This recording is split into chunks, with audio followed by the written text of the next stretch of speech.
to the Footballtribeug channel. Robert Kesakos is your usual suspect. Welcome back to yet another live broadcast on your favorite football updates channel. I'm coming to you live from Kampala, Uganda. That's where I'm coming to you live from. It's about 8 minutes past.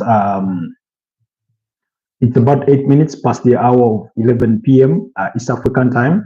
I do understand it's morning already for our US companions there. So we look forward to you joining us this evening to discuss the latest from the world of sport, from the world of football, really. So it's always a pleasure to have you guys join us. Thank you to those that have did join us for our two broadcasts through the course of today. We had one in the morning, we had one in the afternoon when we got to speak about Viktor Gyokeres and things of that nature. Hi LFC, good to have you back. It's always a pleasure to see you, my brother, around. How has been your day? Kindly let us know. How has been your day? Any exciting news from your world? I hope life is being kind to you, by the way. Hope life is being kind to you.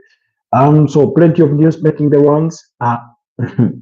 Antony, Sancho, Garnacho, and Tyler Maracia could stay at Manchester United. We're going to be discussing that and more in a surprise, a ton of events. Then we'll be speaking of Viktor Gyokeres.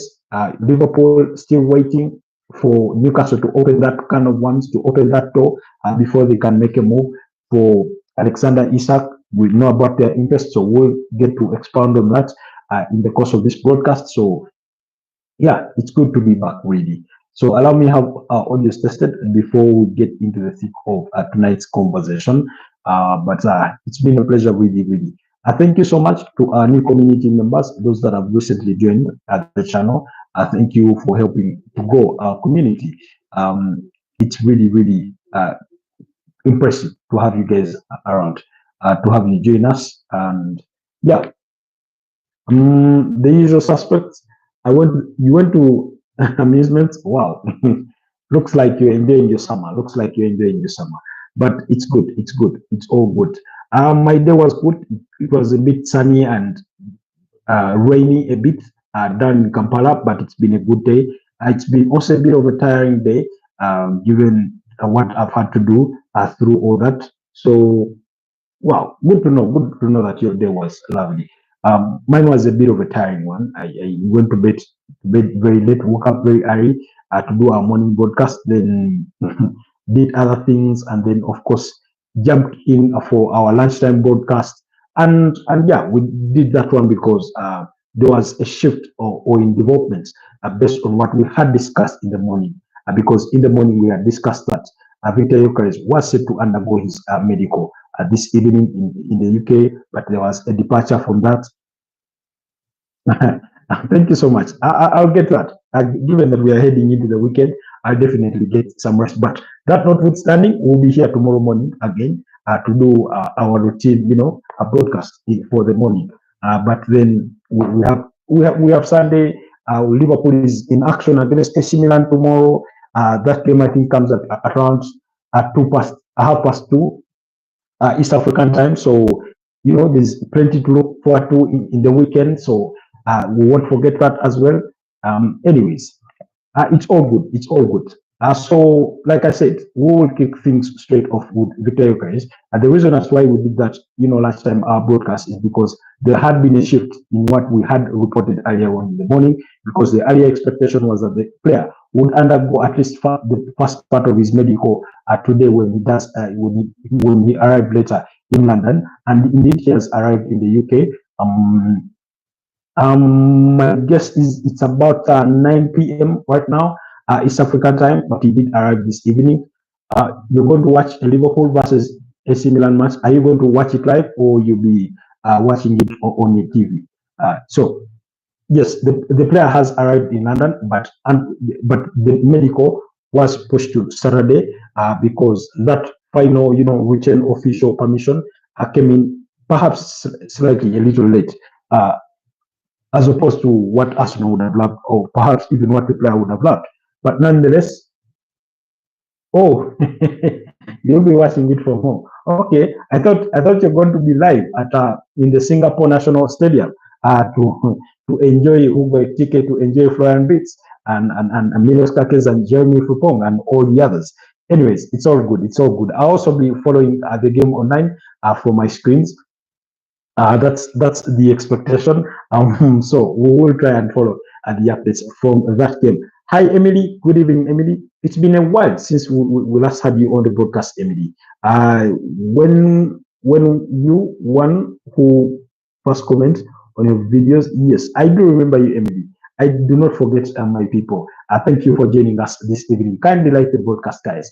As you know, as we wait for the others to join us, but we won't wait for everyone to be part of this broadcast before we proceed. So the expectation remains that the player will now fully undergo his medicals. That's tomorrow, Saturday, before flying out to Singapore. That's the expectation.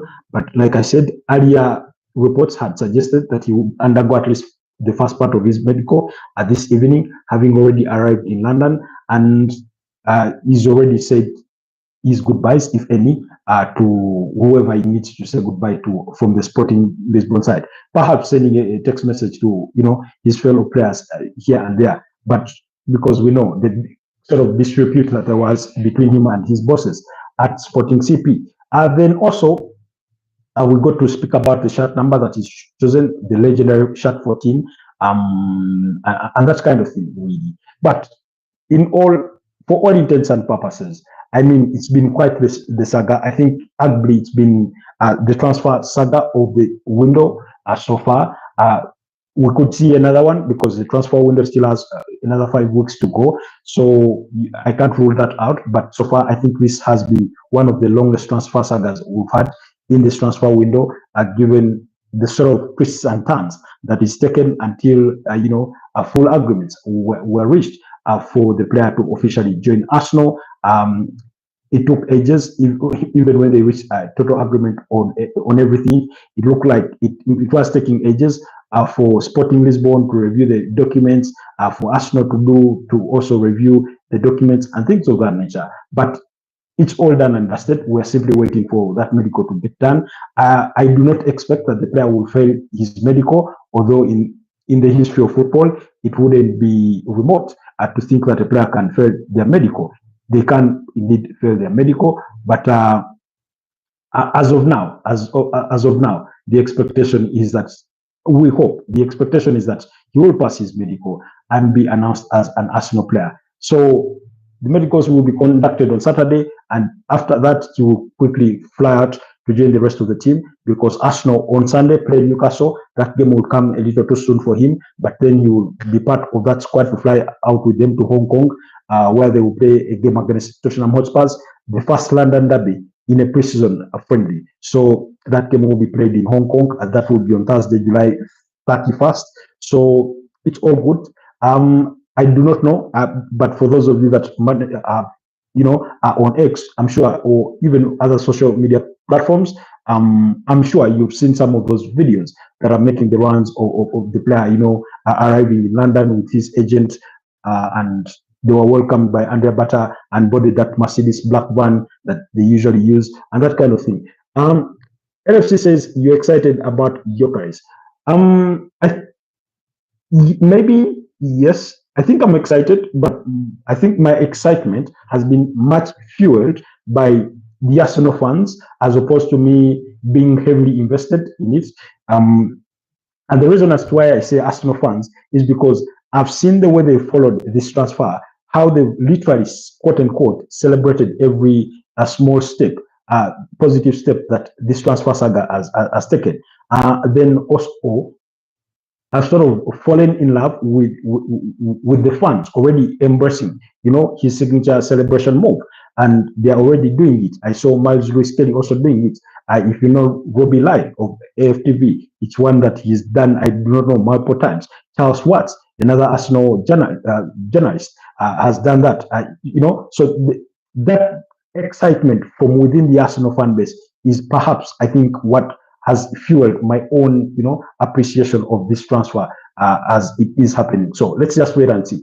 Speaking of the shirt numbers, again, we spoke about this during a large time broadcast, and I was saying that In the morning, we spoke about it and we were wondering, was it going to be shirt 14, shirt 10, or a different shirt number? And as by the time we did that lunchtime broadcast, David Austin had broken it to us that the player had requested to don the shirt number 14. We all know its legendary status because Thierry Henry, arguably the most successful player in an Arsenal shirt, and perhaps the best Premier League player ever. That's in as far as when you go back to 1992, when the Premier League was rebranded to the Premier League. Sorry, the domestic league was rebranded to the Premier League. Arguably the best player, not by just my words, but by people like John Terry, Steven Gerrard. They've all acknowledged just as much. So really, that's how I do look at it. So for him to choose the shirt number 14, one, it shows a great deal of ambition, which he has already shown by giving up, his wage bonuses to try and force him up to join Arsenal. He told all potential suitors he only wanted to join Arsenal. Told his agent the same thing. His agent ended up sacrificing his 10% commission to help facilitate, his clients move to Arsenal and that kind of thing. So there's been so many sacrifices in this deal. We all know how Sporting Lisbon have played hardball in these negotiations to reach a final fee, and then when it came to negotiations over the add-ons, how would they be achieved? They played hardball on that one as well. That's why it took, I think, more than a week for them to reach an agreement on those add-ons. So with all that in context and in mind, it shows one, the player's ambition, two, because it's not every day that a player just walks in and requests for the shirt number 14. Even Arsenal have reluctantly given it to players. But also, it has been a show of faith, but also like some form of award to players to be awarded those kinds of shirt numbers. We all know that Dennis Bergkamp used to wear the shirt number 10. It's quite legendary. You remember when they gave it to Emile Smith-Rowe. And then in the context of the shirt number 14, ever since Thierry Henry left in 2007, going away as Arsenal's record goal scorer before his return in 2012 in January, while he was at New York Red Bulls. When he returned, he donned, I think, the shirt number 12. I think at the time. Was it 12? I stand to be corrected, but that's what I remember. Anyways, so ever since he left, it was then subsequently taken over by Theo Walcott, who I thought did fairly well in terms of, scoring 105 goals, I think, for Arsenal is not an easy thing, even though you thought he underachieved in some respect, given the potential that everybody had in him when he was coming from Southampton. I remember back in 2006, he was dubbed the England Messi. You can imagine. That's not a light headline that you get every single day. Then also, after he left, then eventually it was given to Pierre-Emerick Aubameyang, who I think did it justice. Then after Pierre-Emerick Aubameyang left, it was then given to Edin Ketia, which was an injustice, really. It was an injustice because he didn't do much in that shirt, but the hat-trick that he scored against Sheffield United in his last campaign at Arsenal. So that's the kind of a shirt number that he is taking on. It is showing great ambition. There's a lot he has to prove, especially in terms of, being in the Premier League. A lot of people. We are talking about Viktor Gyokeres for the shirt number he's requested, because he's requested to put on the shirt number 14, and that shirt number, we've been giving you the history, the legendary status it's had, and the people that have gone on to wear it up until this stage. So it shows ambition, especially coming into a league where there's quote unquote. No. It's already confirmed. It's already confirmed, LFC, that he is going to be given the shirt number 14. That was confirmed to us by David Austin of The Athletic, quite a reliable source. He said that Swedish international expected to wear iconic number 14 shirt as new AFC frontman. So that was confirmed. It's been widely reported that he has requested to put on that shirt number. Now, of course, some Arsenal fans are of the view that the shirt number should have been wasted when Thierry Henry left, because it is worthy of that until maybe some player comes and maybe outdoes his achievements at Arsenal. Maybe, just maybe. But also, given that it was already given to players like Theo Walcott, players like Aubameyang, and eventually Edin Ketia, it suffices to give it to a player like Viktor Gyokeres, even though he's yet to prove anything in an Arsenal shirt. Some Arsenal fans are of the view that maybe he would have been given a shirt 10. Maybe he should have, they would have been, the club should have been ruthless and strip Gabriel Jesus of the shirt 9. I said this in the morning that I wouldn't recommend shirt 9 for any new player at Arsenal. For some reason, in recent times, based on what my observation has been, shirt 9 has come with a little bit of misfortune. All the players that have watched wear the shirt number 9 have not lived to their full potential in that shirt number. You remember Eduardo da Silva? This one suffered a broken leg while at Arsenal. He never lived to his full potential. You remember it was worn by Alexander Lacazette. Never lived to his full potential. You remember Lucas Podolski before Lacazette. Lucas Podolski wore it. Never lived to his full potential. You remember most recently, right now it's Gabriel Jesus, and we've all seen what his career at Arsenal has been, predominantly, dominated by injuries and that kind of thing. So I do not know whether I'm being too superstitious, but I mean, for me, the shirt number 9, I wouldn't recommend it for any new player joining Arsenal. But however, for my superstitions and the misfortunes of the shirt number 9, yeah, the expectation is that the player will be donning the shirt number 14. So after his medicals tomorrow, he will fly out to Singapore. Anyways, I thought we could get to look at the finances, the breakdown, the way they've been broken down. I think by certain sources, when it comes to the total package, to the deal, when it comes to the add-ons that are involved. For example, yes, for every 20 games achieved, Arsenal will pay Sporting Lisbon 1.25 million euros in add-ons. That is up to the limit of 5 million euros. So that means we are looking at what, about 3 installments. So that means a total of 60 games. So they get 5 million euros. Then if the player scores or contributes 20 goal contributions. Now, I do not know whether this involves both goals and assists. I do not know, but here it specifically says every 20 goal contribution, then Sporting Lisbon will be paid 500,000 euros up to the limit of 1 million euros. So in other words, if he scores 40 goals in one campaign, Sporting Lisbon get 1 million euros in add-ons. Then for every seasonal qualification for the UEFA Champions League, league phase, yes, Arsenal will pay Sporting Lisbon 1 million euros up to the limit of 4 million euros. So that means in the next 4 seasons, so it cannot go beyond that. So that is part of the breakdown. Then, of course, the other total package, I'm not privy, but some sources have gone on to say that it's around, even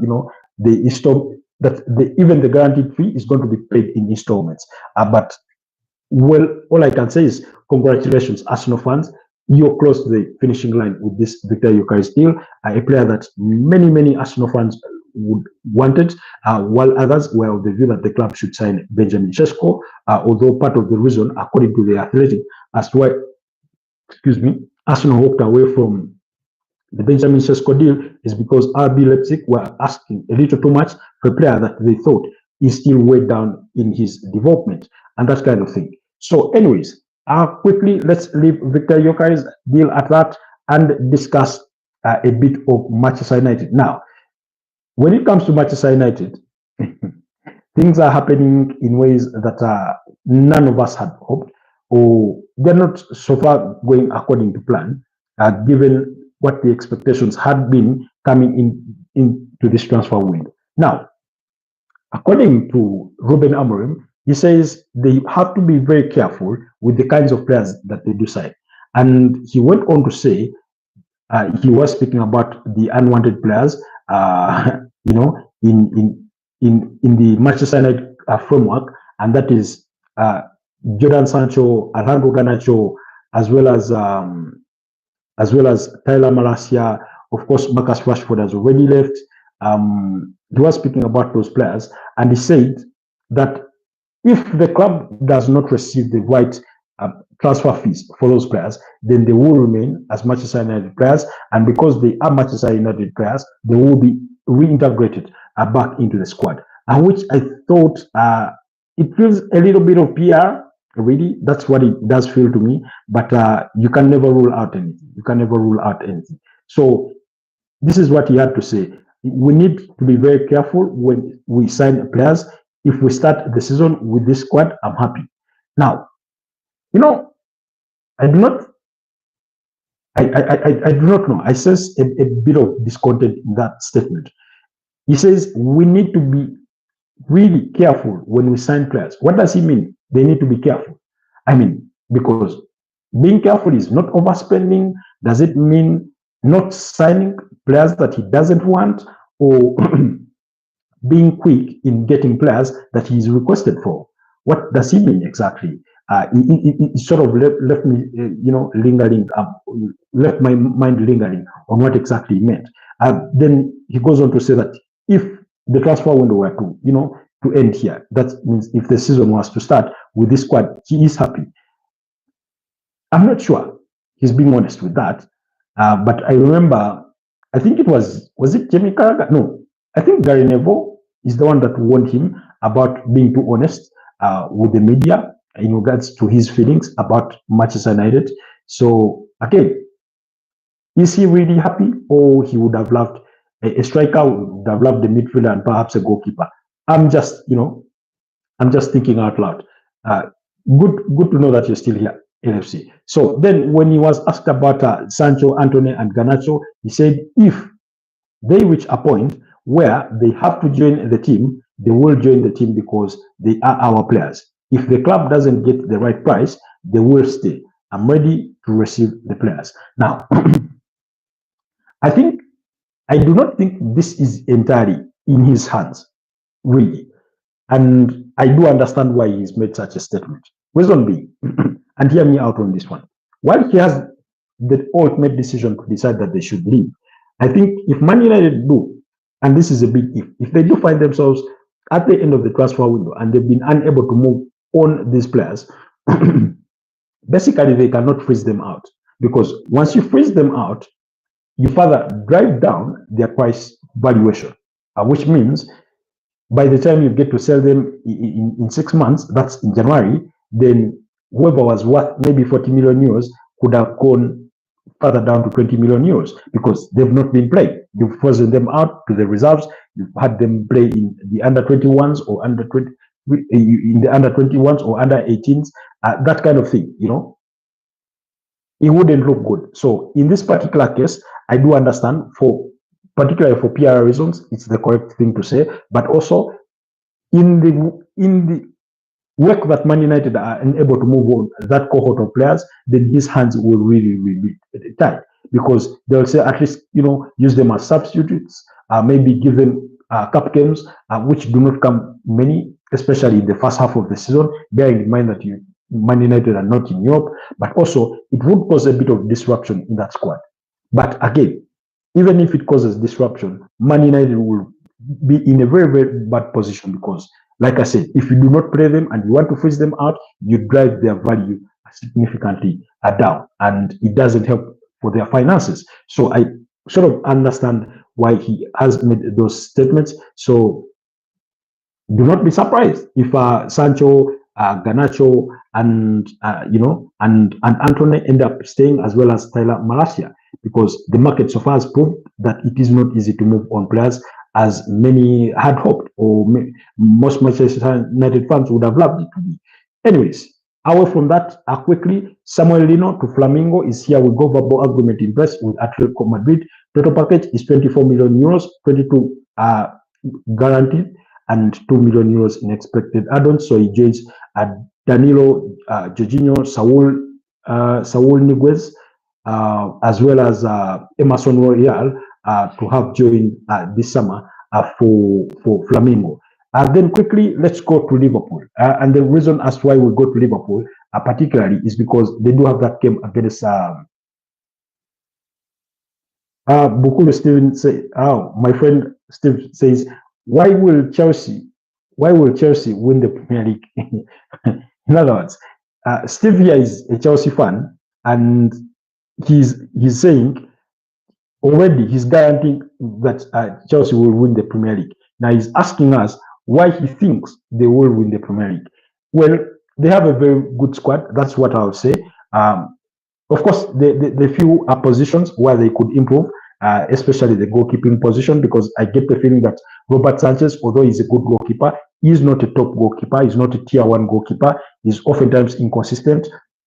For example, in that game against PSG in the finals of in that game of the FIFA Club World Cup against PSG, he put up a very good performance. But can he put up those good performances 5 games, 10 games in a row? That is still doubtful for me. Then maybe they could use a little more experienced centre back, because a season can be a bit of a long one. You remember when they had that blip in form during the course of last season, the same period during which I think Cole Palmer went about 18 games without scoring, and I think provided 1 or 2 assists during the course of that period. So when you're going to have, when it comes to their forward positions, when you have a player like Cole Palmer having that bit of blip, I think they are well covered within that region, because you have players like Andre Santos who have joined after his season-long loan from Strasbourg. You brought in the likes of William Estaval. Enzo Fernandez is in the form of his career. You have João Pedro, you've signed Liam Delap, you still have Nicholas Jackson. So I do not think they will fall short on creativity. And they are also in pursuit of a player like Xavi Simons. So they're not worried. The midfield is well catered for. You have Moises Caicedo, Romeo Lavia, Dario Esugo, as well as all the other players that are within that cohort of the midfield. Then when you come to the back line, of course, Marco Correa is a mainstay at that left back position. At this side, you have the captain, Richard James, and Malo Gusto, who are very, very decent players. In that centre back, role is where you have Wesley Fofana, Levi Colwill, Tosin Aderabio, who apparently they are open to letting go for the right fee, maybe close to 25 to 30 million pounds could sway them into letting him go, because he only joined them last summer as a free agent from Fulham anyway. So then you also have Trevor Chalobah. You do have Axel Disasi, who is a target for Villarreal, as well as there's another club. I think, I'm forgetting the club, but there's another club interested in signing Axel Disasi. So let's just wait it out and see. So when it comes to that, because they've shown that Axel Disasi they're not going to rely on him going forward. So they are already interested in bringing in Joel Hatter from Ajax. He can play as a left-footed centre back as well as a left back, so he will provide sufficient cover to Marco Correa, but also play in the centre back role. Very, very good young Dutch international, only 19 years of age. I think soon turning 20 if he hasn't already. So he's a player that Arsenal and Liverpool have been monitoring for quite some time, but they've already agreed to personal terms with Chelsea, and he has requested that he be let go. So when it comes to their squad overall, it's a very, very decent team. Most of their positions are well covered. In fact, they are looking to trim part of that squad. That's why you're hearing a player like Raheem Sterling has been offered to Napoli, because they want to offload him and get him off their wage bill. They are in talks with Benfica to move on Joao Felix. That one has already agreed to personal terms with Benfica, I think on a 5-year contract, to try and rejuvenate his career. They are considering listening offers for Mark Gui. That's the young striker who, for those of you that watched him in the initial stages of the UEFA Conference League, Ipswich Town were interested in taking him on loan. I do not know if that interest has been cooled down, but Chelsea's preference would be to keep him within UK or England to help, his development further. So then also the other player, like I said, they want to bring in Xavi Simons. Let's not forget, although this sounds maybe untimely to say, but they have Giovanni Quenda joining them next summer, as because they signed him from Sporting Lisbon and left him there for 1.5 seasons there. So in terms of squad depth, they're really, really covered. I know they would be open to listening to offers for Nicholas Jackson, but like I said, you have João Pedro, you have Liam Delap, And if they have to move on Nicholas Jackson, then they will be back in the market to try and find a new striker. They are interested in signing Emmanuel Emega from their sister club, that's Strasbourg, where they've loaned back. They loaned Mamadou Sarr. Yes, that's the 19-year-old French centre back that they did sign, earlier on this summer. So when it comes to their squad depth, that is without a question. Then two, they have a manager that has improved tactically, and by him winning the UEFA Conference League and the FIFA Club World Cup, that's further confidence in the team that they are capable of winning things. That there's no team they can't beat against, because if you beat against the European champions in PSG, then clearly you can beat up against anyone, because we're talking about a team that beat up against Aston Villa, beat up against Liverpool, beat up against Man City, beat up against Real Madrid in embarrassing fashion, beat up against Bayern Munich, beat up against Atletico de Madrid, during the the UEFA Champions League and the FIFA Club World Cup. So if you beat up against that kind of team, although it's a bit of a one-off, it gives you confidence that you can beat up against anyone. Then, so in that sort of context, then also it will take some bit of luck, because winning titles has an element of luck. Because look at over the years when Manchester City have won that trophy by just a whisker, by 1 point ahead of Liverpool. So meaning by anything, the pages could have been flipped. So you also need a bit of luck that, one, you do not lose your best players to injuries. For example, a player like Moises Caicedo, Enzo Fernandez, Cole Palmer, that you do not lose them to long-term injuries. So that's the bit of luck that you also need. Then the other luck that you need is that your competitors are not as consistent as you are. Because, for example, look at Arsenal versus Liverpool last season. While Liverpool were predominantly good, you have to reflect on Arsenal's season that they were hard done by injuries. They were hard done by injuries. That was Arsenal's misfortune, which eventually worked out as Liverpool's fortune. So it's a bit of a mix of both. The only reservation I have about Chelsea, and I think I'll reiterate this when we're doing our season predictions, is that lack of experience in terms of these players going the whole season to win a trophy like the Premier League. Because you see, the Premier League is a marathon, and as opposed to cup competitions like let's say like the FIFA Club World Cup, because that one you play 7 games and you're possibly champions. Then when you go to the UEFA Champions League, you play 8 games at the league stage. If you finish outside the top 8, you could play another set of 2, and then you go to the round of 16. But again, you do not have a total of 20 games. I think you do not reach 20 games, because let's say round of 16, 2, quarterfinals 2, that's another 4, plus the other 8 is 12. Then semifinals, another 2, that's 16, and then 17 games, possibly 19. So again, of course, 19 is half what a season. But so a Premier League season is a whole marathon, and I feel the reservation I have against Chelsea is their lack of experienced players, players that are going to lift these young players in certain moments to carry on when things are not easy, when they need to win dirty, when they need to win ugly, when they need to grind out a result. Maybe you need to go to Newcastle and grind out a 1-0. Maybe you need to go to Everton, who are capable of playing a very low block and grind out a result, those kinds of things. So you need to go to Nottingham Forest. Yes, they did it, in the final game of the season. That goal scored by Levi Colwood. They were able to do that. So I get the feeling that they lack that bit of seniority in that squad, the experience that would come with, let's say, having a player like Thiago Silva, let's say in your camp, a player like Jorginho. They do not have to be of the same age profile, but at least you need that bit of experience of winning a league title, because it's sometimes different.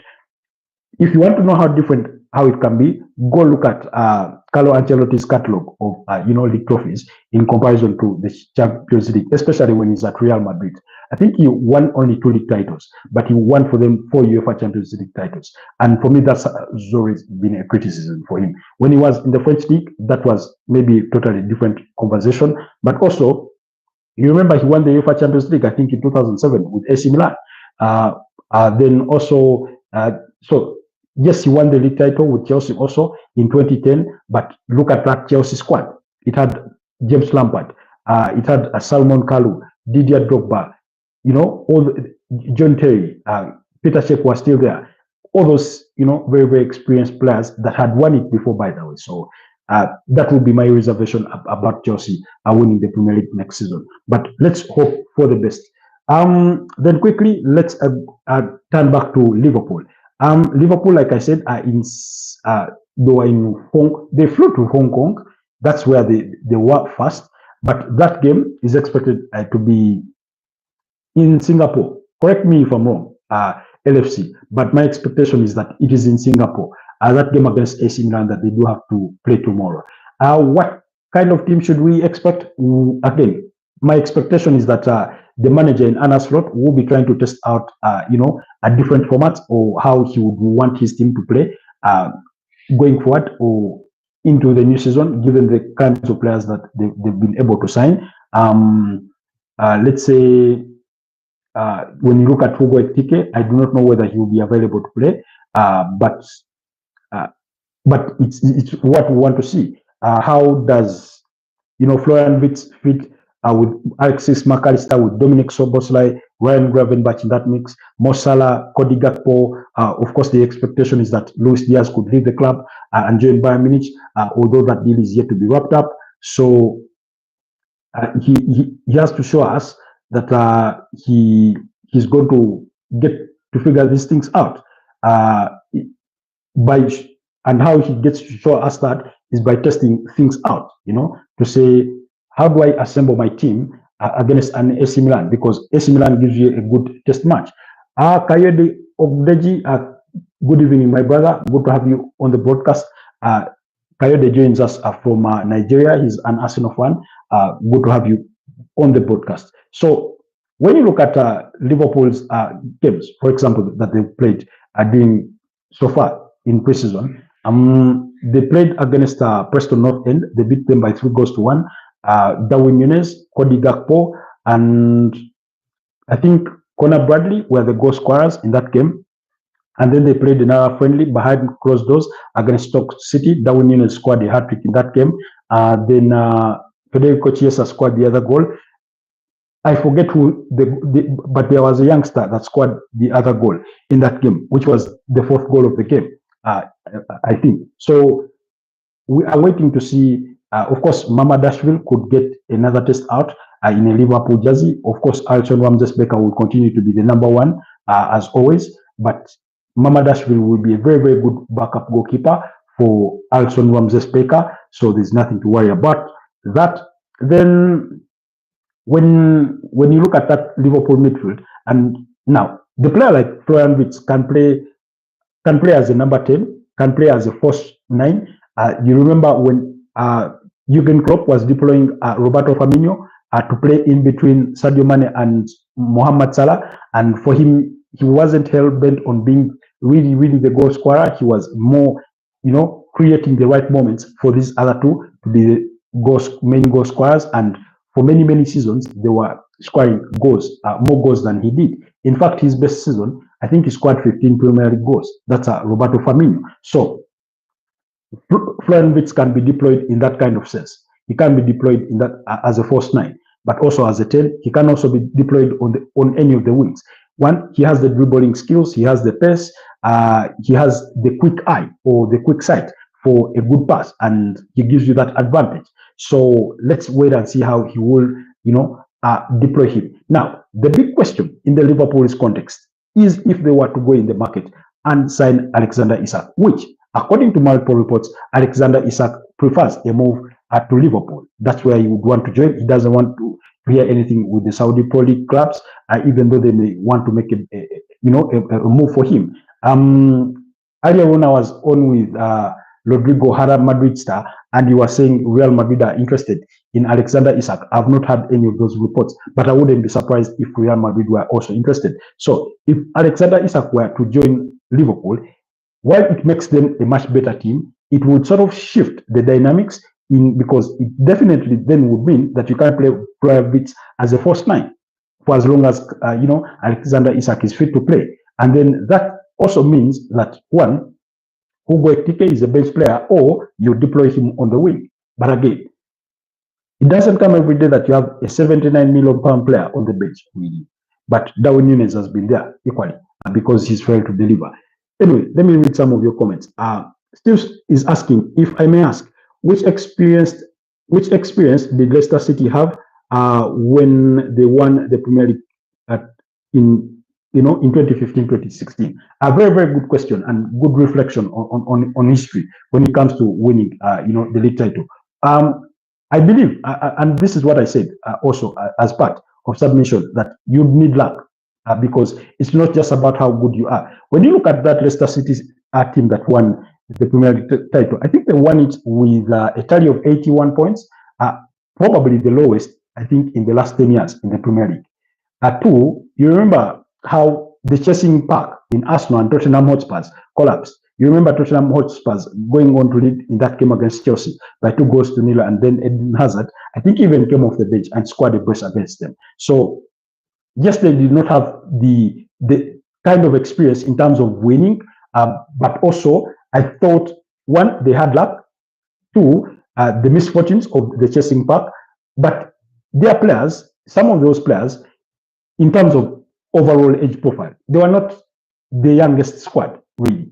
So you are talking about players within their prime.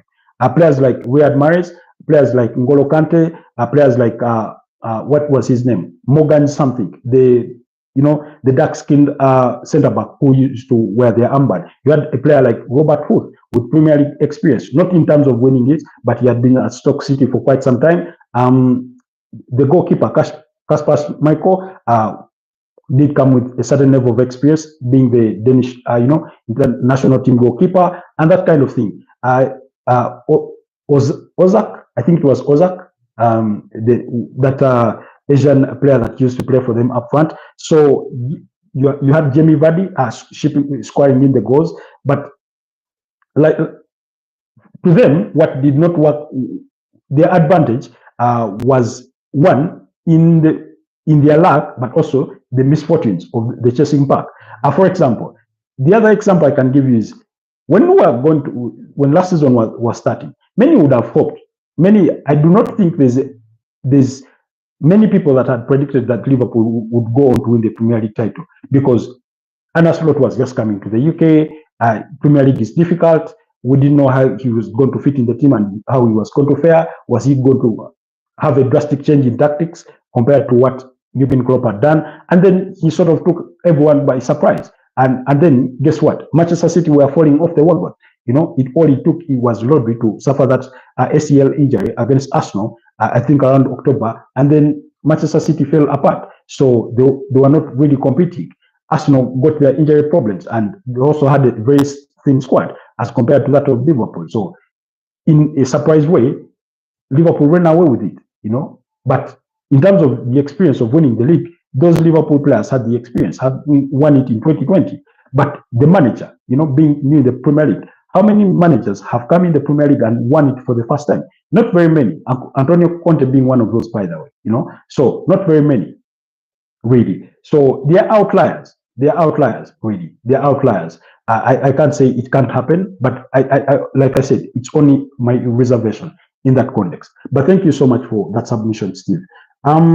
Spirit of LFC fans, another Liverpool fan. Good evening, Pressing Kosi. Good to have you back on the channel. Yesterday I was talking about you that we hadn't seen you in a while, but I hope you're doing okay.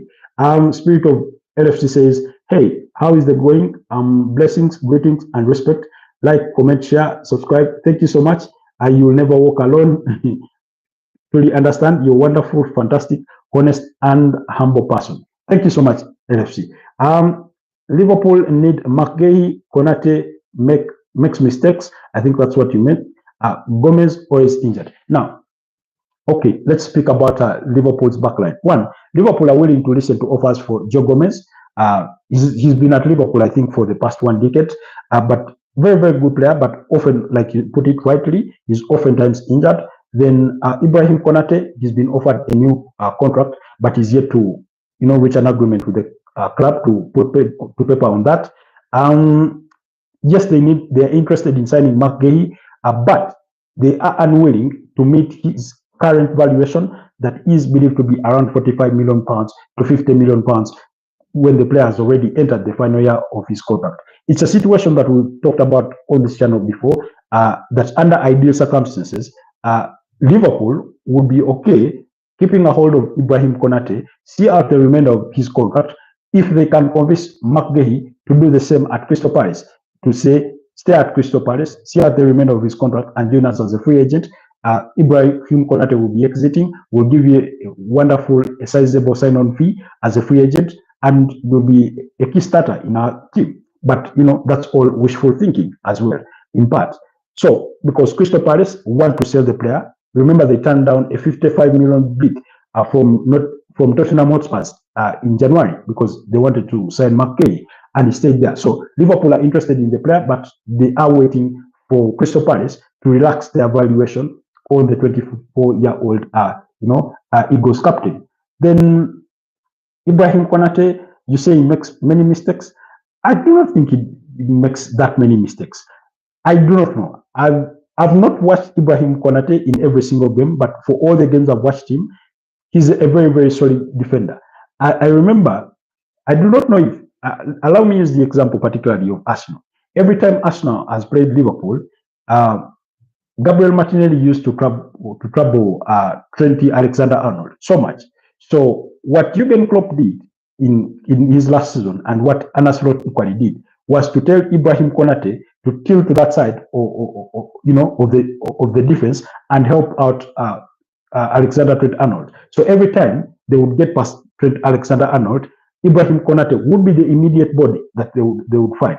Or if Alexander-Arnold had gone, into the overlap when they were going to attack, every time Martinelli came, he would find Ibrahim Konate, and 1v1 he always did perfectly well versus Martinelli. So he's not as perfect as Virgil van Dijk. He's not going to give you that long, pass, that long exquisite ball like Virgil van Dijk. He's not, when it comes to, set pieces, he's not that strong in the air to sort of score you as many goals as Virgil van Dijk. Sometimes he does contribute, but when it comes to defensive solidity, I think he's one of the top defenders in the Premier League. So that's where maybe you and I would disagree a little bit.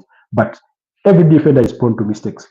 Look at William Saliba, with all the praise. Last season, when Gabriel Magalhaes got injured, a couple of times he was exposed, really. So that goes without saying. Aprisinko is saying, speaking of Liverpool, Isak to Liverpool, any news?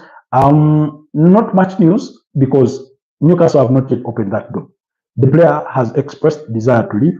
And by the way, part of the reason as to why the player has expressed desire to leave is because Newcastle had a change in management. Then when they had a change in the top class, they appointed Mitchell. I think it's called Paul Mitchell as the sporting director.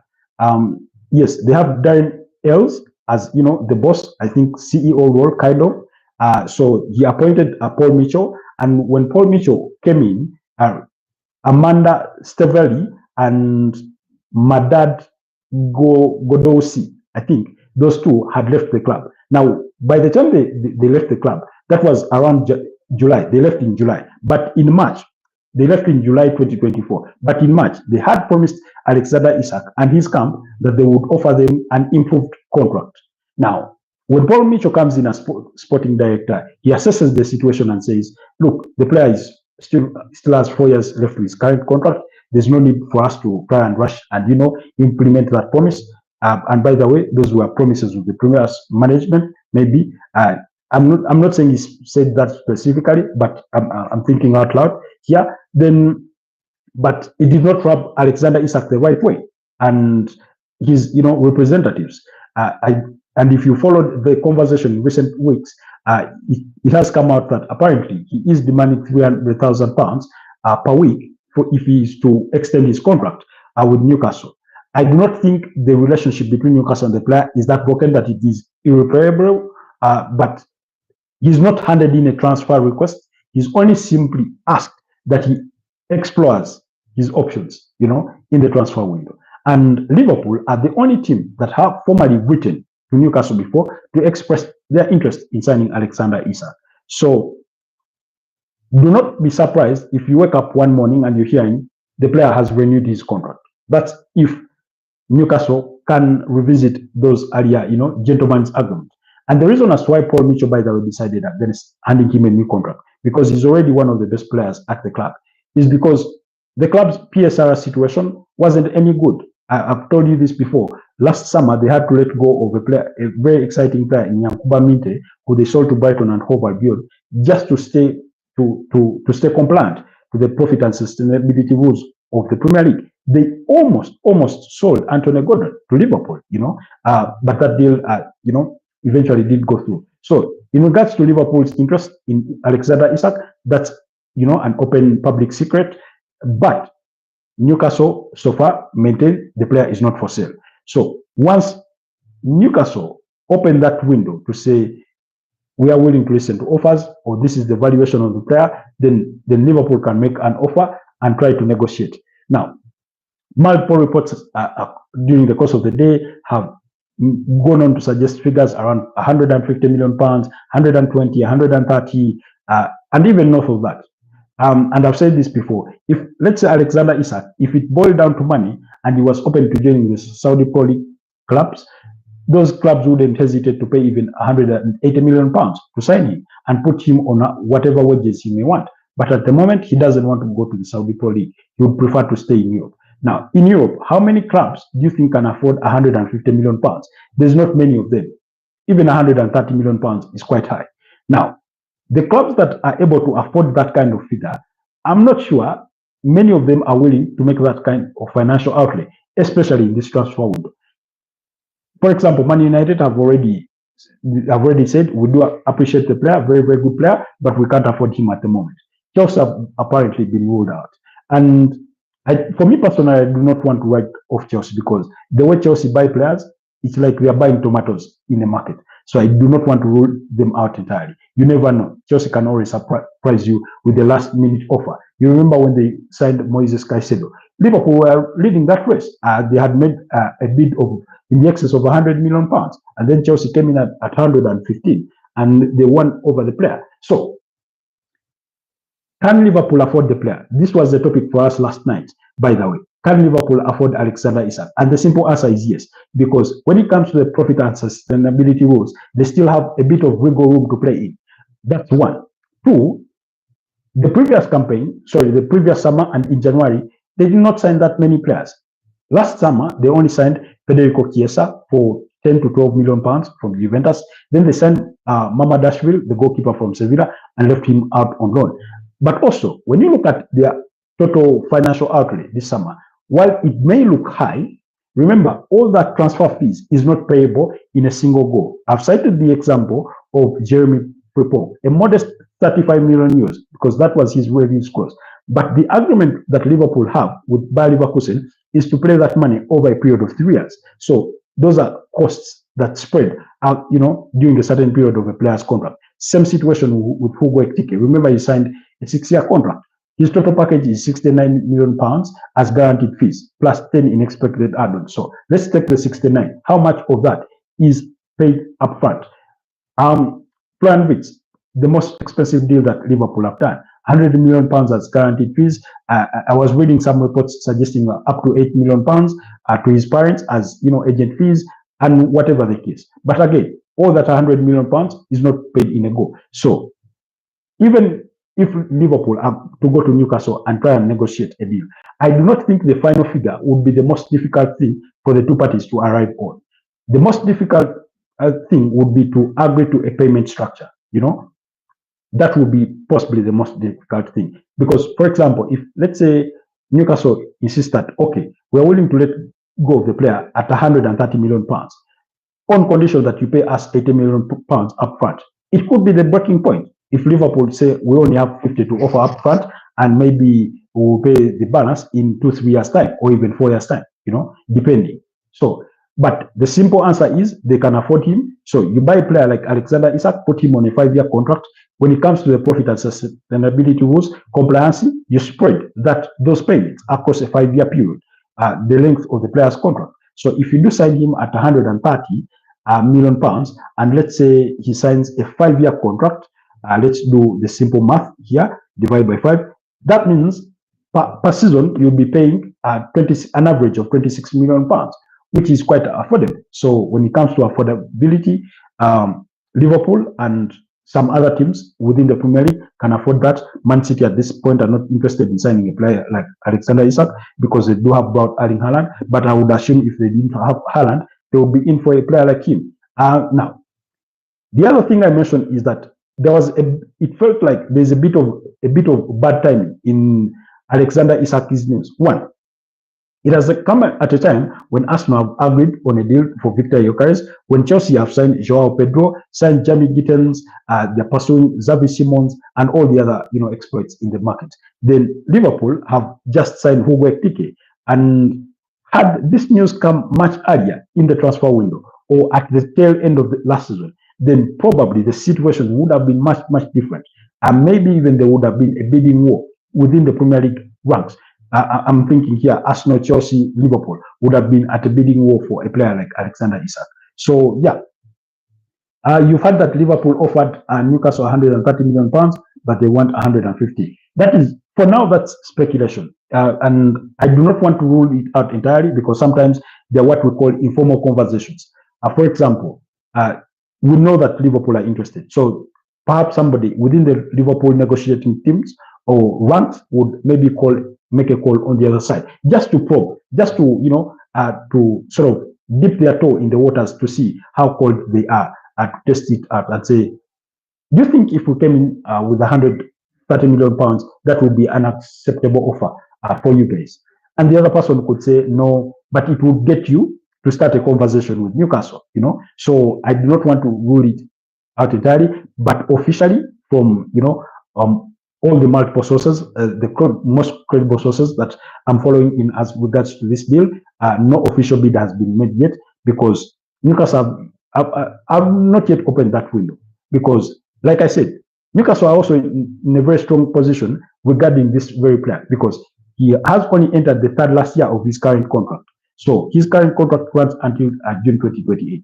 They could simply sort of keep the player on the court to say, let's wait out this transfer window to die down, to end. And then we'll invite the player on the table to say, look, you still have 3 years on your contract, but we're willing to let you go next summer. And let's have a gentleman's agreement. And we will say if our valuation in this summer was 150 million pounds, we will be willing to let you go for 120 million pounds if that valuation is met next summer. We won't stand in your way. They could come to that kind of conversation. So meaning no contract, no improvement in wages, but if the player can stay professional, then you will stay and play for Newcastle for next season and then go the season after that. Then the other alternative still is not even waiting for the transfer window to end, but to still sit on the round table with the player and say, look here, we are the UEFA Champions League. You helped us, reach that competition or qualify for it, and you helped us win, the Carabao Cup last season. I know we know we had promised you a new contract. Unfortunately, we cannot offer it at the terms you're asking because the club is trying to, stay within these financial limits when it comes to profit and sustainability rules. But also, we need to sign players that further improve the squad. So here's what we are going to do. Our proposal or our suggestion is you play for us this season, and then we'll let you go next summer. We are willing to take a cut on our supposed transfer, fee.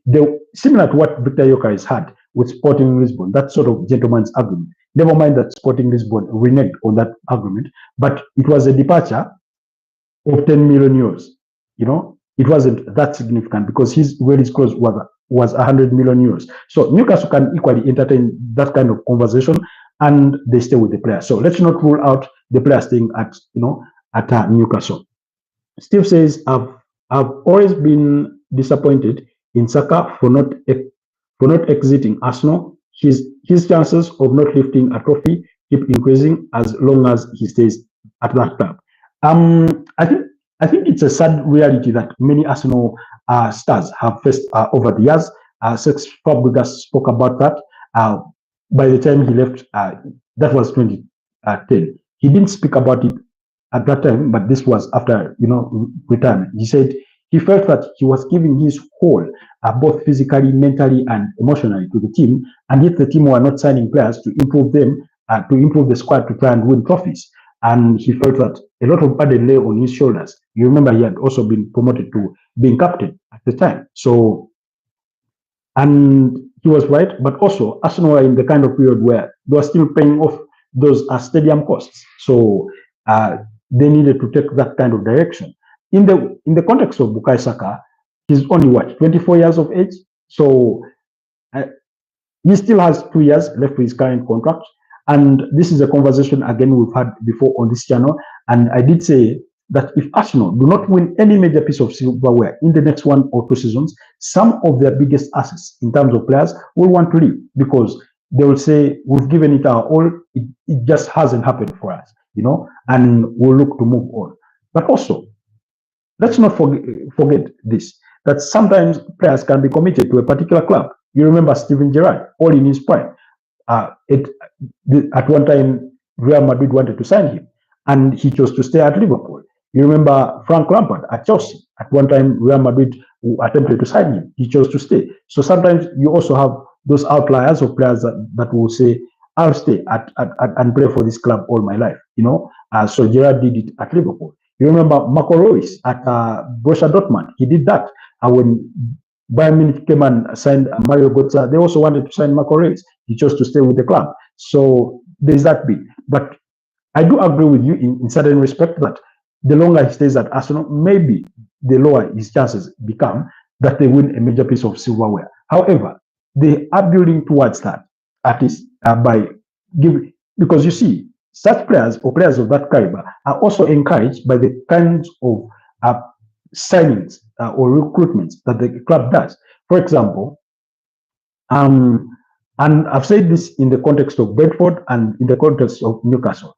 If Newcastle let go of Alexander Isak this summer, it could be a tipping point in their current project. One, because it may compel other big players like Bruno Guimaraes, players like Steven Botman, Dan Burn, players like Anthony Gordon to seek, a move away from Newcastle, because then they will think to themselves, we're selling our biggest players. That means this project is not going forward. It is rather going behind. So I would rather jump out this ship as soon as I can, because these are kinds of players that big teams are interested in. Man United are interested in Bruno Guimaraes. I think last summer he was being linked with a move to Manchester City and Arsenal. Italian giants like Juventus, Inter Milan can come calling. Real Madrid, Barcelona can come calling. Bayern Munich can come calling. PSG could come calling. So Newcastle would want to avoid that kind of position. So players also, before they commit to a club, these are also conversations that happen during the renewal of contracts to say, look, I want to win trophies. I'm this caliber player. I want to improve beyond this money discussion. I want to guarantee that we are going to win, trophies. And usually this is when clubs make promises that, look, we're trying to, bring in the high-profile players that you can play with and build towards that. Because at the end of the day, all clubs want to win trophies. Sometimes it just doesn't happen. You say also, will Rashford be of any impact to Barcelona? I think he can be of impact to Barcelona. But briefly, Pressing Cost says, bro, what is your opinion on Arsenal not prioritizing signing a centre forward? Why aren't they moving? Why are they moving slow? I do not think Arsenal, with all honesty, I do not think Arsenal moved slow. I think the process of negotiating their targets has been slower because of the conditions surrounding their targets for strikers. Because I've said this before, when you go out to buy a property, I usually use the example of a car. You have a car that you want, you have an estimated value of that car, but you also have room within you to say, okay, I expect this car to be 10 million, let's say, shillings, but if I find it at 14 million shillings, I'm only willing to go as high as 12.5, or else I won't do that deal. So they've had those circumstances. For example, if they wanted to sign Benjamin Sesko, RB Leipzig have told them they are not willing to negotiate below 90 million euros. As a club, they do not think the player is to the tune of that value because he is still way down in his development. as compared to the other player that they were considering pursuing in Viktor Gyokeres. So they put that on hold, on the side. And in fact, according to latest reports, RB Leipzig are willing to lower their valuation to between 70 to 80 million euros to a limited number of clubs. So that tells you that these big clubs always have that big club tax. And Liverpool fans have always complained about this. Man United fans, Arsenal fans have always complained about this. That you see, when we go to sign players, they sell us to us expensively. But when clubs come to sign our players, they want them on a cheap. The reason is simple, because one, if you're selling Eddie Nketiah to Crystal Palace, he's going to go for 25 million pounds. But if he was a very good player and it was Barcelona coming for him, you'd ask for 50. So usually it works that way. So RB Leipzig are telling teams, let's say in tier B or tier C, to say we will lower our demands, because we want the money to come in. So there's that bit of context. So you go to the deal with Viktor Gyokeres. Viktor Gyokeres' agents tell Arsenal, look, we have a gentleman's agreement with these guys that the player can be allowed to leave for a guaranteed 60 million euros plus 10 million euros in add-ons. So Arsenal approached the deal with that mentality, and to reach there, and they are being quoted different figures. And what Sporting Lisbon are saying, no, the figure is 70 million euros as guaranteed fees plus 10 million euros in add-ons. Now, again, that caused the disruption or the collapse in relationship between the player and Sporting Lisbon, because they were reneging on their gentleman's agreement. When Arsenal bid, they were willing to go above, the 60 million euros as guaranteed fees. In fact, their bid was reported to be around 65, million euros as guaranteed fees plus 5 in add-ons to get to the total package of 70. However, they again shifted in their offer to make it 75, but they were not willing to make it 80. So those kinds of conditions are also considerable in these negotiations. But eventually, I think they've gotten it over the line, because the player has flown into UK to undergo his medicals tomorrow. So Viktor Gyokeres, if he doesn't fail his medicals, he will be an Arsenal player very soon, donning the shirt number 14. Then let me about Marcus Rashford. Will he have an impact at Barcelona? He is capable of having an impact at Barcelona. He is not going to be a main starter. He's not going to be a main starter. I think that is out for the world to know, because I do not think he's going to walk into that team and unseat Rafinha, who was arguably Barcelona's best player last campaign. I do not think he's going to unseat Robert Lewandowski, who scored about 25 goals in the Spanish La Liga alone last season. I do not think he's going to knock Lamine Yamal off the park, but it is a long season where a club gets to play more than 60 games. You're in the UEFA Champions League, you're back in La Liga, you're playing Copa del Rey at some point. There's room for him to get playing time if Barcelona can register him, because that's another whole different story. In terms of impact, you see, when you're playing in a good team, even when you're a bad player, you're bound to look good. And I'm not saying Marcus Rashford is a bad player, because we are talking about a player who, in the season of 2022-2023, he scored 30 goals across all competitions, 17 of those coming in the Premier League, where he also provided, I think, 7 assists, because he had a tally of a 24-goal involvement around that figure. So it's something that he's done before, and it wasn't the first time he was scoring, 17 goals in a Premier League season. So he's shown he's capable of that. Now, of course, the subsequent season, 2023-2024, and last season particularly, did not go well for him because of circumstances, one, that were both on and off the pitch, and that kind of thing. But also, Hans Flick is capable of getting, the good out of, players. When Hans Flick walked into that Barcelona camp last summer, Rafinha was one of those players that are willing to listen offers to, because according to some Barcelona voices, he had not lived to the hype with which he had moved there with when he joined them from Leeds United. But look at what Hansi Flick, made him his main character in that team, and he delivered. How many times did we see him wear that armband?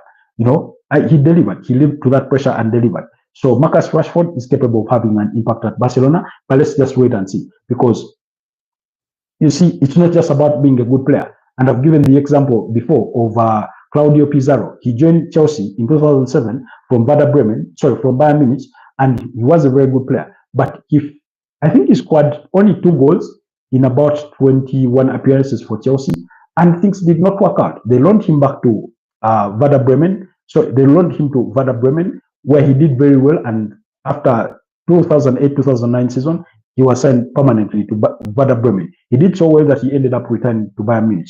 You remember Fernando Torres when he joined Chelsea from Liverpool in January 2011.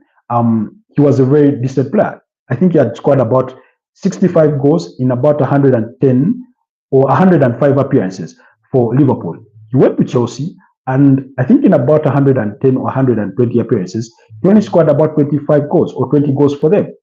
So he was Premier League proven. His talent wasn't in question, but he did not deliver the numbers. You remember Andrei Shevchenko when he was signed from AC Milan to Chelsea. Again, he failed to lift the expectations. So sometimes things do not just go according to plan, no matter how good a player you may sign. So we just have to wait and see how things will develop on that regard.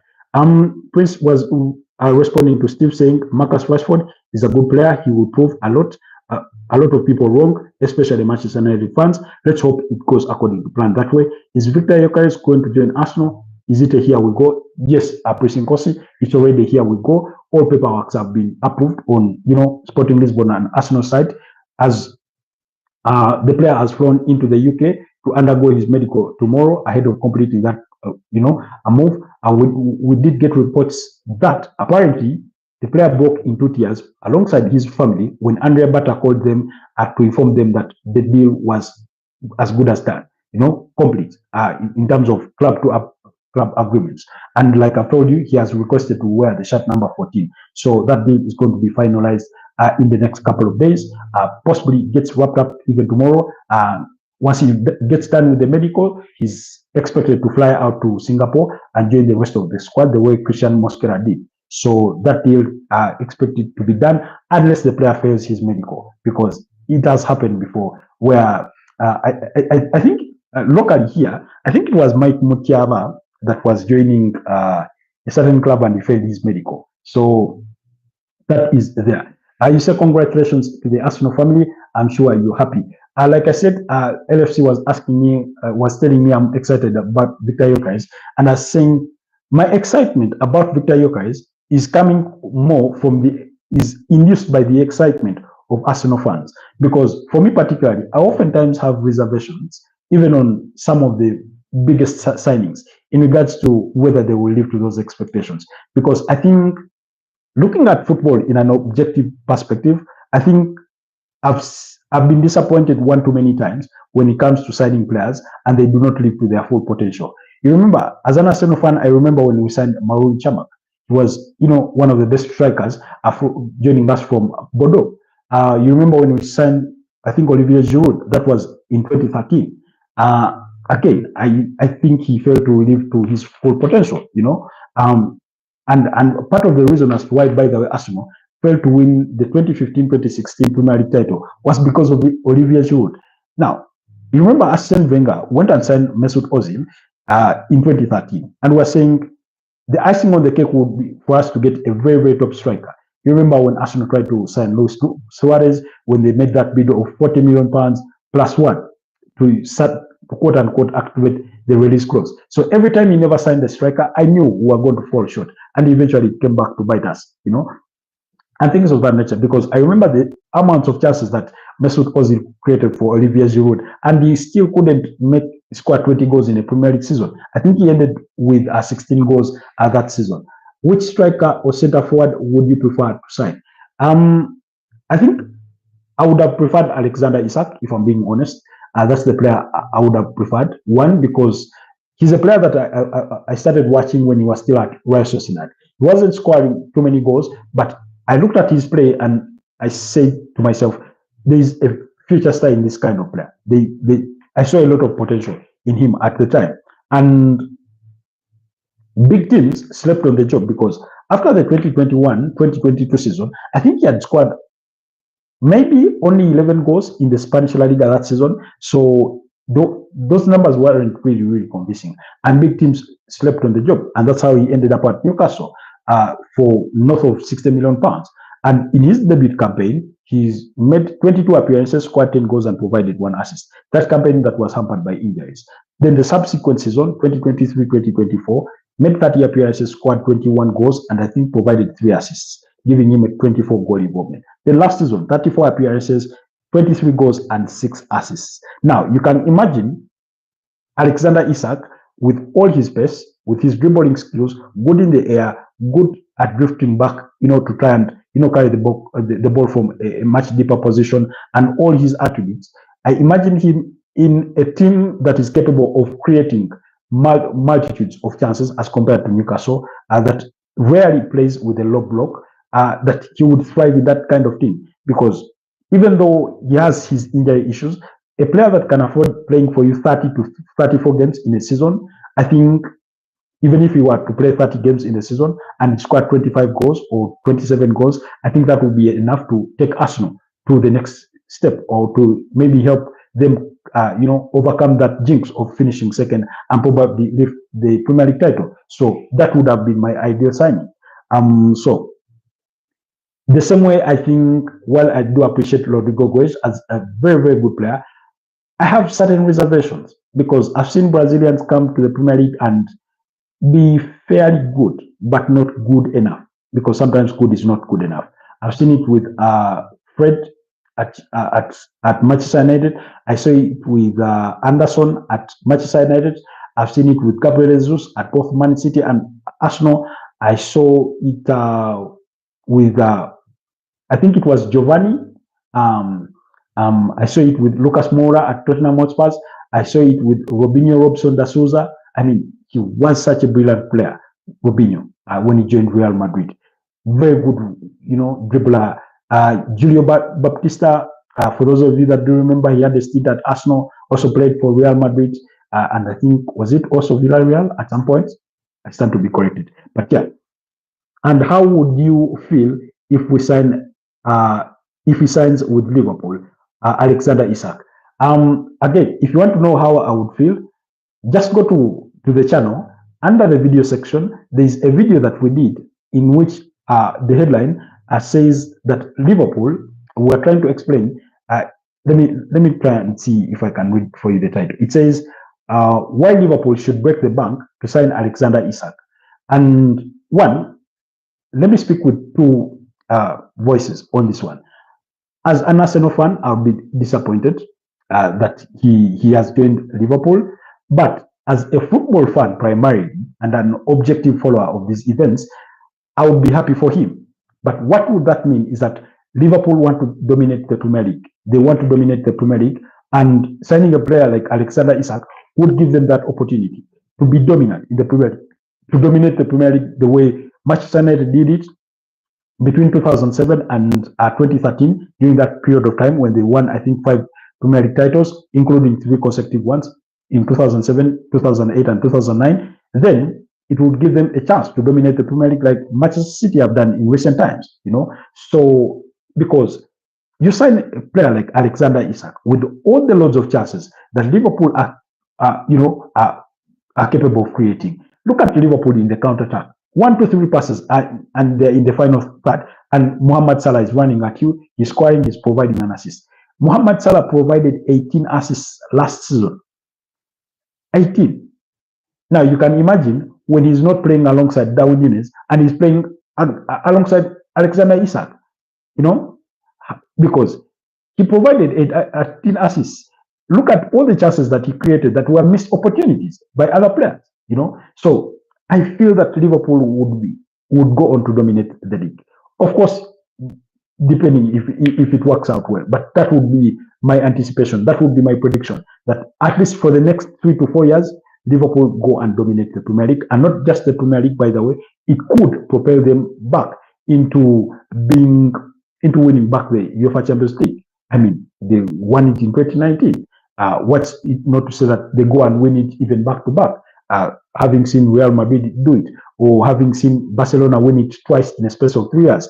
That was in between 2009 and 2011. They won it twice. So they will become that kind of force, because you look at from the midfield and onwards, they will be quite a force to reckon with. They will be quite a force to reckon with, because you have a substitute for Hugo Ekitike, who then would play not under significant pressure, because then you have Alexander Isak would come at be more expensive, but also because he's primarily proven, he would get to start ahead of him. So, and all that kind of context. But then also, it would speak, the other thing it would speak to, that Liverpool are well prepared to transition, because I've been saying this for a bit of time, that Liverpool had better start to prepare for transition away from Mohamed Salah. Alexander Isak gives you that window, because the more goals he scores, the more you're capable of winning matches without having to be over-reliant on Mohamed Salah, whose energy may go on reducing within the next 2 years. Because, of course, his body, I'm not saying he's going to go from 20 goals a season to 5, but, his pace could sort of reduce. Are you saying a treble is possible next season? You sign Alexander Isak and a quadruple is possible next season. You win the Carabao Cup, the FA Cup, the Premier League title, and the UEFA Champions League title. Unfortunately, the FIFA Club World Cup has been pushed to be a 4-year, tournament. So you wouldn't have a chance to go back and win that one. But even at the start of the subsequent season, you'd win the UEFA Super Cup, and you have 5 titles. So and I've seen it for some naysayers or rival fans saying, if Liverpool sign Alexander Isak, the bare minimum should be winning a quadruple next season. But I think a treble would be really, really on cards, because just look at that cohort. Because even in the absence of Alexander Isak, let's say if you were to be injured as a Liverpool player, you would still have Brian Bates, you'd still have Hugo Ekitike, you'd still have your Cody Gakpo, you'd still have your Mohamed Salah to rely on for goals. Assuming that Luis Diaz has left, who, by the way, you'd maybe replace, maybe with a player like Antony Gordon, maybe Rodrigo Goes, maybe a Bradley Bacola if PSG change their stance on selling him, maybe Morgan Rogers from Aston Villa, whichever player you may choose. Let's not forget, Liverpool have a player in Harvey Elliott who pops up every once in a while and scores some important goals. He scored that goal against PSG at Parc the Prince or Parc de France, in the first leg of the the round of 16 of the UEFA Champions League. And then, of course, the others fit into that jigsaw. Ryan Gravenberch, only turning 23 years of age. Alexis McAllister, even Real Madrid are interested. The Hungarian international, Dominic Soboslai. These are players all in their prime, Then you look, the other thing you look to correct is that defense. What kind of player you bring in to play alongside Virgil van Dijk?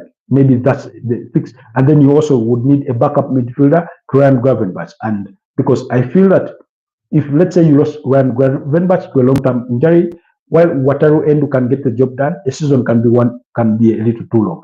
And that's why previously you've been linked with a potential move for a player like Adam Wharton from Crystal Palace. But we are waiting to see whether you will solidify that interest and make a move for Adam Wharton.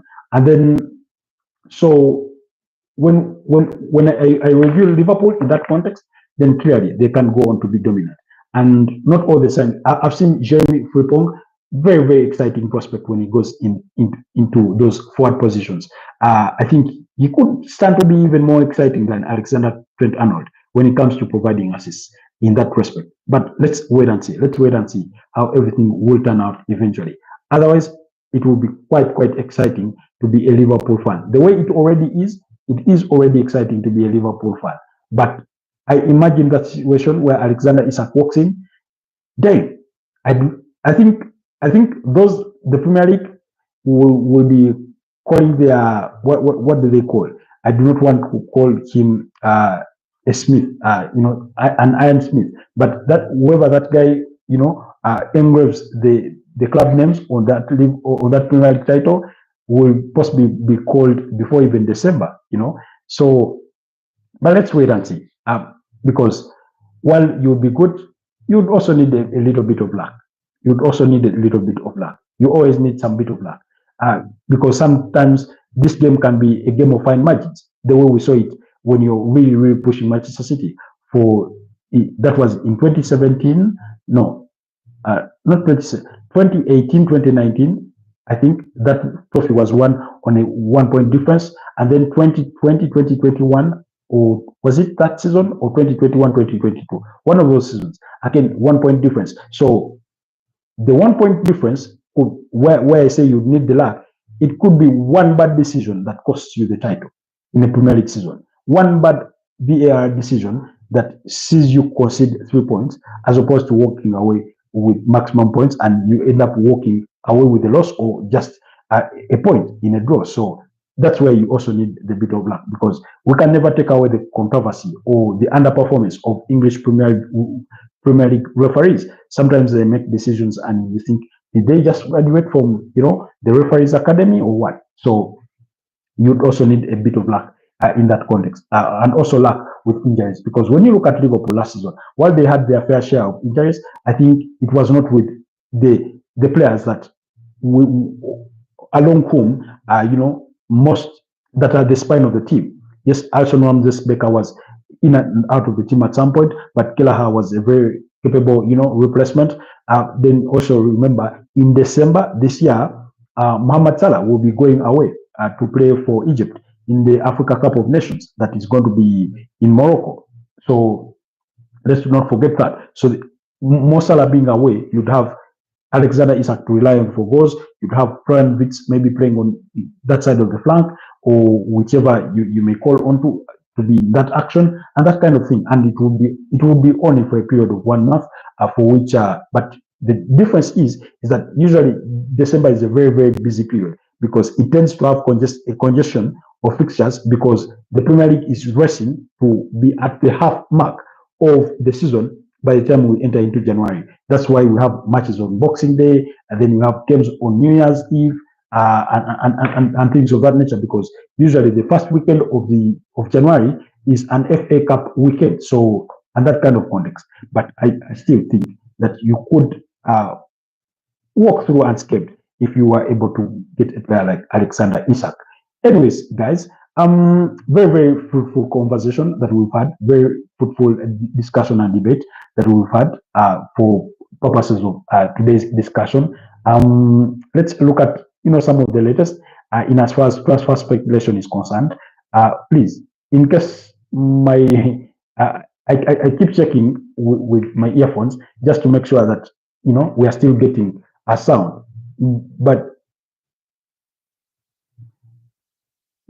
should that sound drop, do not hesitate to let me know, because I'm 27 minutes into the broadcast, so I know we may drop because my microphone may run out of battery. Anyways, away from that, let's look at the latest in transfer speculation and gossip. Arsenal are expected to fast track their pursuit of Ebelechi Eze.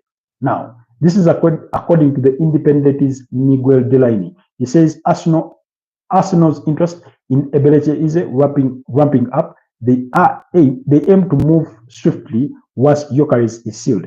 Possible that Nelson is included in any deal, and Gyokeres currently in London. Now, when it comes to a move for Ebelechi Eze, some sources have gone on to say that Arsenal may need to sell a player before they make that move. However, those sources have also said it is not entirely contingent that a sale has to first happen. Then, according to the hand of Arsenal, Andrea Bata wants to sell Gabriel Jesus. And this I've said before, that the expectation for Arsenal was to move on Gabriel Jesus this summer. Unfortunately for them, he suffered that anterior cruciate ligament injury.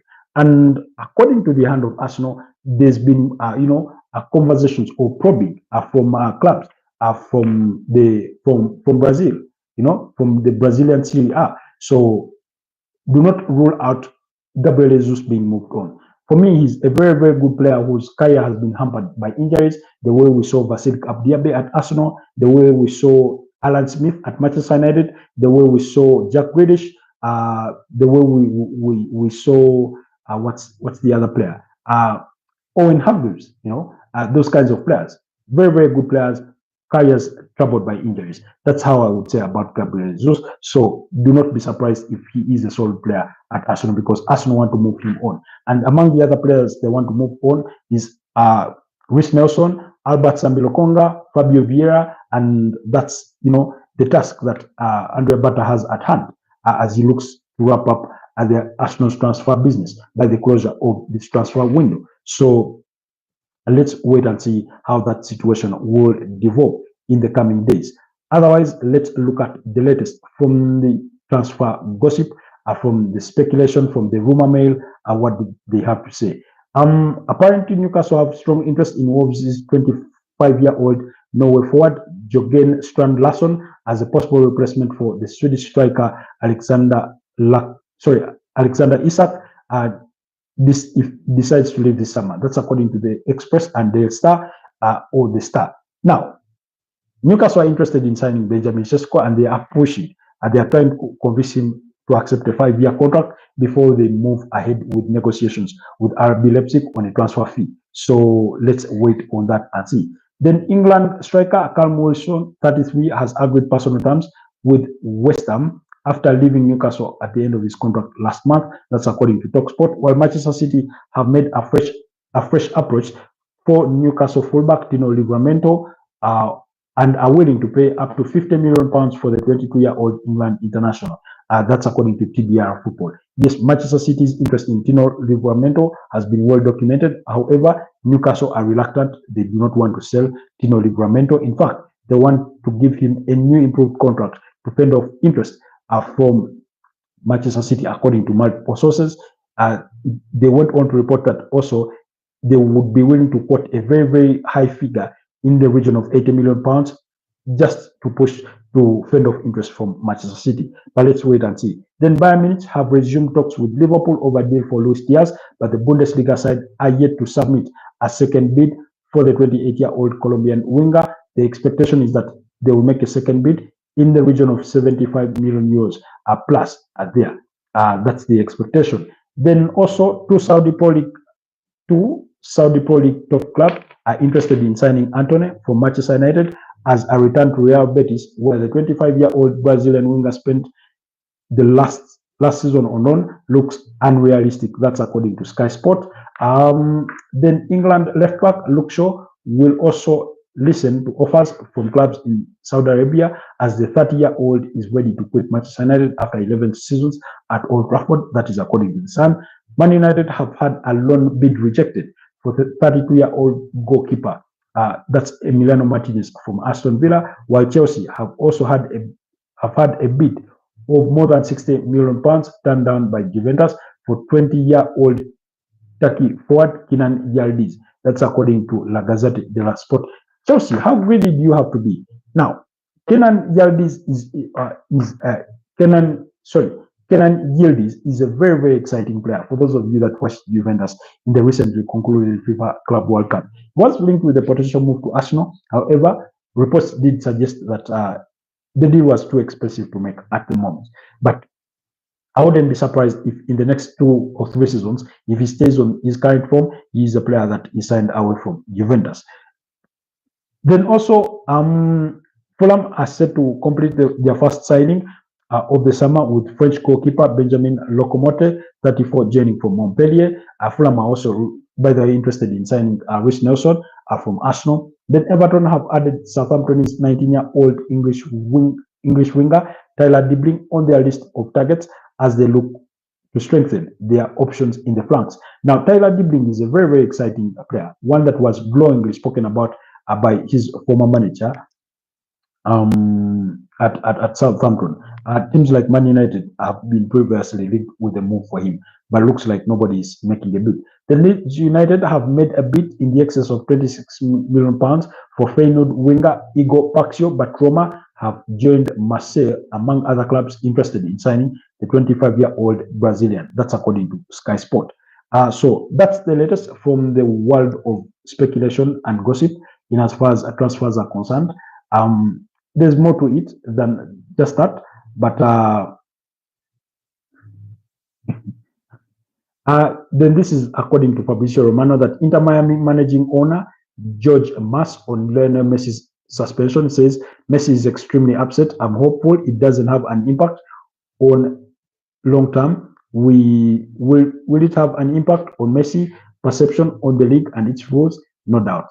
So I'm particularly not privy to this story, why Messi was suspended, but I'll look into it and perhaps give you, more concrete updates tomorrow morning. Otherwise, it's been 1.5 hours of doing this. Allow me wish you guys a wonderful night.